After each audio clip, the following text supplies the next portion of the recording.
Baik, yang pertama di bab 3 saya akan menerangkan tentang teknik kebahasaan dalam menulis ilmiah. Bagus tidaknya tulisan ilmiah tidak hanya dipengaruhi oleh substansi yang Anda tulis. Unsur kepenulisan ikut andil membangun kualitas karya Anda itu. Oleh sebab itu, Anda wajib memahami kaidah bahasa Indonesia apabila Anda menghendaki karya Anda yang bagus dan bermutu. Menulis ilmiah menggunakan bahasa Indonesia yang baik dan benar butuh proses. Tanpa membaca dan memahami keindahan penulisan bahasa Indonesia terlebih dahulu, menjadi mahir menulis ilmiah merupakan hal yang mustahil.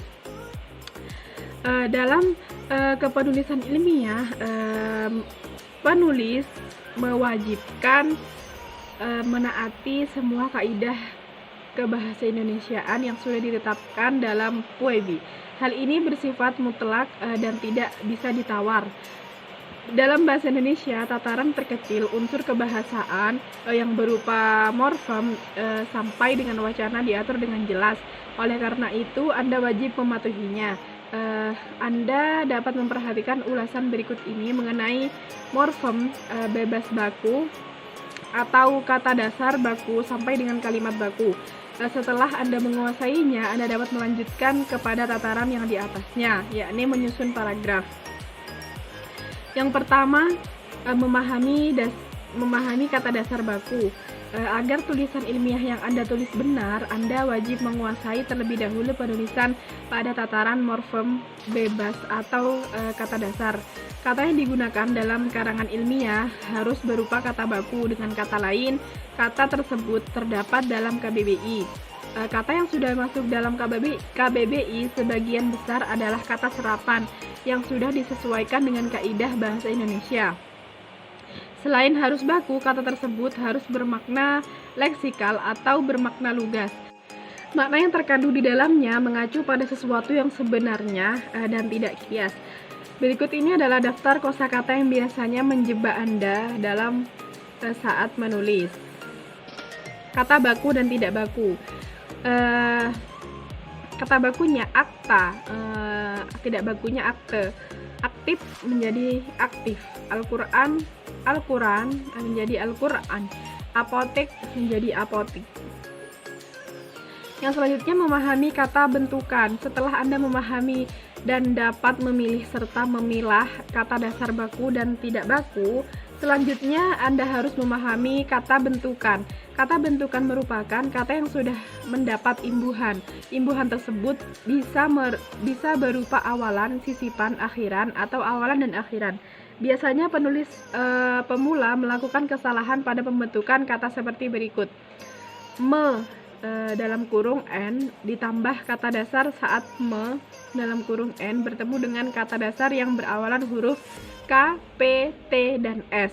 Huruf tersebut harus dihilangkan. Namun demikian, jika di belakang huruf tersebut berupa konsonan, huruf tersebut tetap tidak boleh dihilangkan. Contohnya, dalam kurung N ditambah pesona sama dengan memesona, bukan mempesona.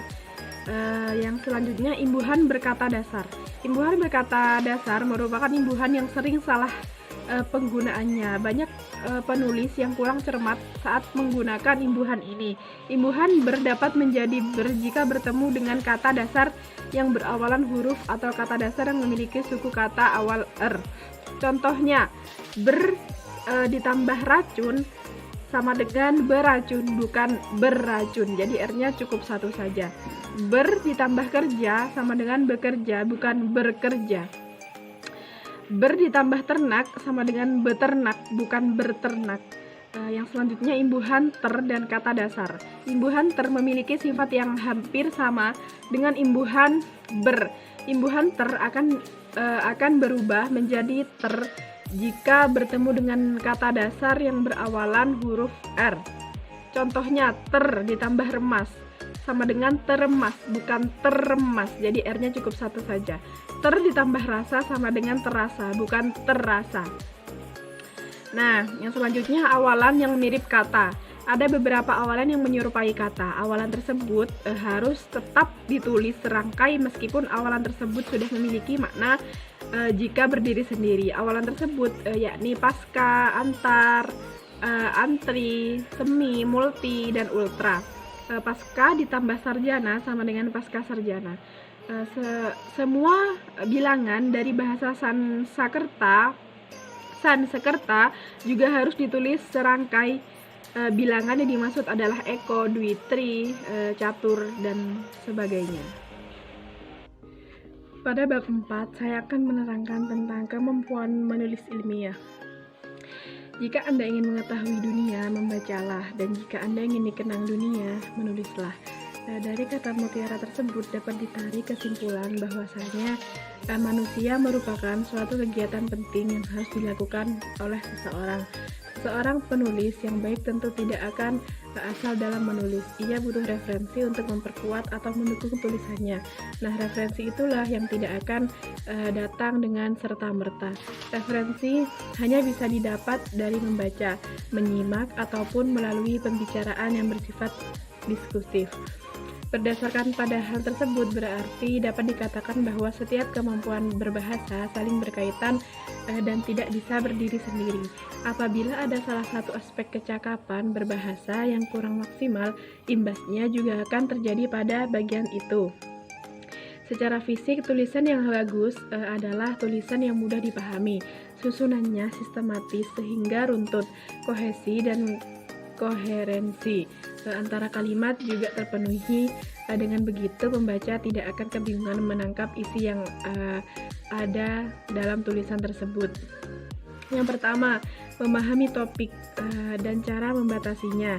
Topik sering diartikan sebagai pokok bahan pembicaraan atau bahan tulisan. Dengan kata lain, topik ini merupakan cikal bakal terjadinya sebuah pembicaraan atau tulisan. Topik harus menarik perhatian si pembaca sehingga mampu menimbulkan rasa keingintahuan si pembaca. Oleh karena itu, pilihlah topik yang sedang hangat atau bagus, namun memiliki kekhasan tersendiri. Menentukan topik tidak terlalu penting karena semakin luas bahan pembicaraan, semakin tidak mendalam apa yang dibicarakan tersebut. Dengan begitu, topik juga perlu dibatasi. Beberapa cara untuk membatasi topik yang Anda lakukan sebaiknya menggabungkan semua hal yang harus dibatasi. Yang pertama, membatasi tempat, membatasi waktu, membatasi hubungan kausalitas atau sebab akibat, membatasi bidang, membatasi objek material dan objek formal. Yang selanjutnya memahami cara menulis judul. Cara menulis judul ada dua macam. Yang pertama, tulislah semua huruf menggunakan huruf kapital. Kedua, tulislah setiap huruf pada awal kata menggunakan huruf kapital kecuali konjungsi dan preposisi. Namun demikian, apabila konjungsi dan preposisi itu ada di awal judul, Anda harus tetap menulisnya dengan kapital.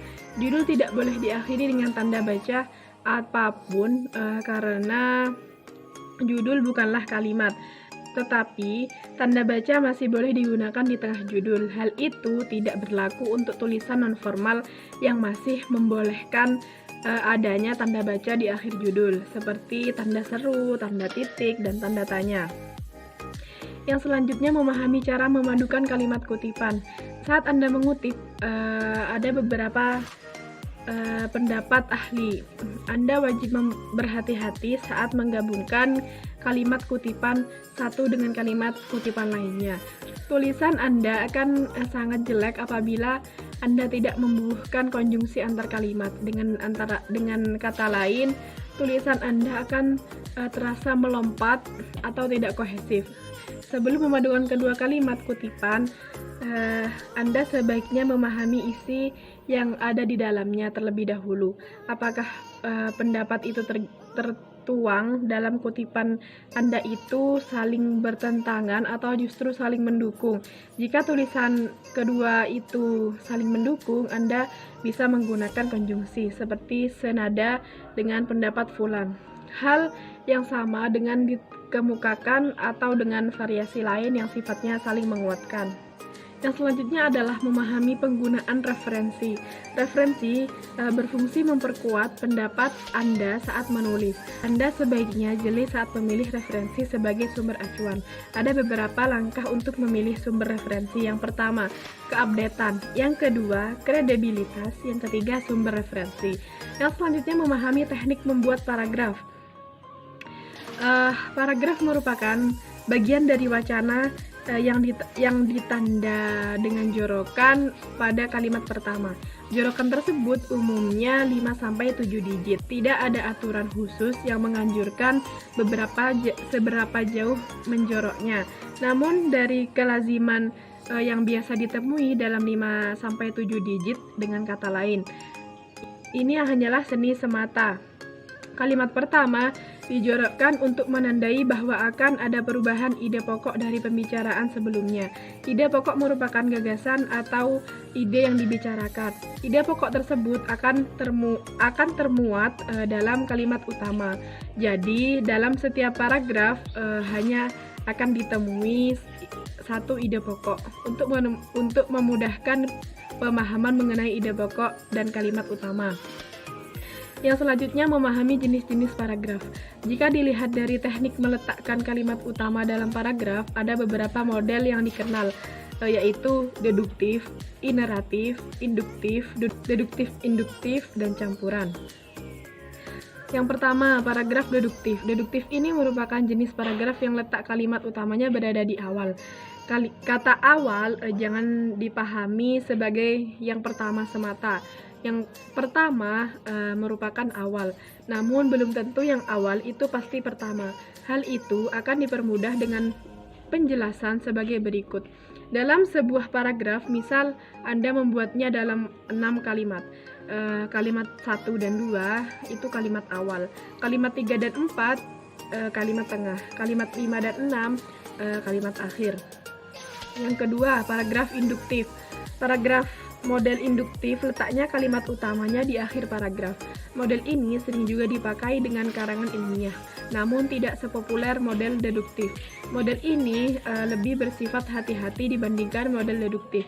Model induktif berusaha meyakinkan pembaca dengan data dahulu, baru kemudian menarik kesimpulan dari kata tersebut. Yang ketiga, paragraf deduktif-induktif. Paragraf model deduktif-induktif berbeda dengan paragraf campuran. Pada paragraf deduktif-induktif, kalimat utamanya tidaklah menyebar seperti paragraf campuran. Paragraf deduktif-induktif letak kalimat utamanya di awal dan di akhir. Kalimat utama yang letaknya di akhir sifatnya hanya mengulang kalimat utama yang terletak di awal dengan tujuan mempertegas semata. Yang selanjutnya, paragraf ineratif.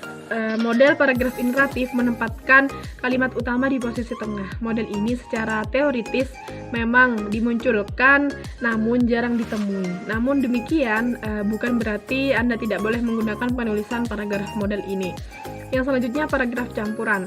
Paragraf campuran merupakan paragraf yang setiap kalimatnya memiliki tingkat keumuman yang sama. Dengan kata lain, kita sulit mencari mana kalimat yang lebih penting karena setiap kalimat sama kedudukannya. Kalimat-kalimat tersebut semua menjelaskan atau justru semua dijelaskan. Beberapa pakar mengatakan jenis paragraf ini kalimat utamanya menyebar, semua berposisi sebagai kalimat utama, atau justru semua berposisi sebagai kalimat penjelas. Paragraf ini umumnya akan sangat mudah ditemui dalam paragraf deskripsi. Yang selanjutnya, format makalah sederhana. Makalah sederhana biasanya hanya bersumber dari data sekunder atau bahan bacaan. Makalah ini biasanya dijadikan tugas oleh para dosen agar dipresentasikan di depan kelas sebagai tugas kelompok. Makalah yang biasanya ditugas oleh dosen ini biasanya berkaitan dengan materi tertentu. Materi yang dimaksud biasanya dengan mudah dapat diperoleh dari buku-buku yang sudah ditentukan oleh dosen. Ketika Anda dimintai membuat makalah sederhana tersebut, makalah untuk keperluan presentasi kelas sifatnya resmi, namun jangan terlalu kaku. Pada makalah ini terdapat 3 bab, yaitu pengantar atau pendahuluan, pembahasan, dan kesimpulan. Cukup sekian, terima kasih. Wassalamualaikum warahmatullahi wabarakatuh.